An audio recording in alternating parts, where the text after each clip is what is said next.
Pretty big time showdown here, a big time ACC battle with major implications for both the college football playoff, but also the ACC championship. For me personally, this Sunshine State clash is the best game of the week. I am rocking with the Hurricanes here, -3.5 on the spread. We'll jump over to the outlier screen, grabbing that for -120 over on Novig. Now, like I mentioned, the actual point spread is 4.5 here. If you guys watch my videos, I always like to shave a point or two off just to play on the safer side. I've seen too many bets lose by 1 point, by 2 points, that I shave a couple off to make myself a little safer. I think Miami, to me, has been the most impressive team so far. I know Ohio State is number 1. I know Oregon's 2, and Oregon obviously coming off that massive win versus Penn State. They are great teams, but Miami, to me, has been the most impressive. They are the most battle-tested of those top 3.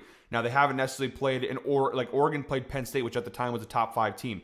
They don't really have that in their back pocket. But look at Miami's schedule so far this year. I mean, they've beaten Notre Dame. They beat USF, which at the time was ranked, and a Florida team that I know does not have a great record, but that is still an SEC opponent, a team that was ranked coming into the season, and still has a great defense. So some pretty impressive wins for Miami. Again, the Notre Dame win, I think, is the most impressive win of the year. They're undefeated, and they've been very strong against the spread. They're actually 4-0 this year against the spread. So a very good cover team this season. And Florida State was having a very good year going into last week versus Virginia, where they lost in double overtime. Tough break there, but they did obviously have that win versus Alabama back in week 1, which has aged very well because Alabama has found their way back into the top 10 of the playoff rankings, or I guess right now it's technically the AP poll. But pretty good defense, pretty good offense. You flip this over here, Miami's defense, very dominant. Top 10 scoring defense in the nation, top 25 in both passing yards allowed per game and rushing yards allowed per game. Top 20 in yards per play, like very good numbers. But Florida State's offense, also very good numbers. The number 1 scoring offense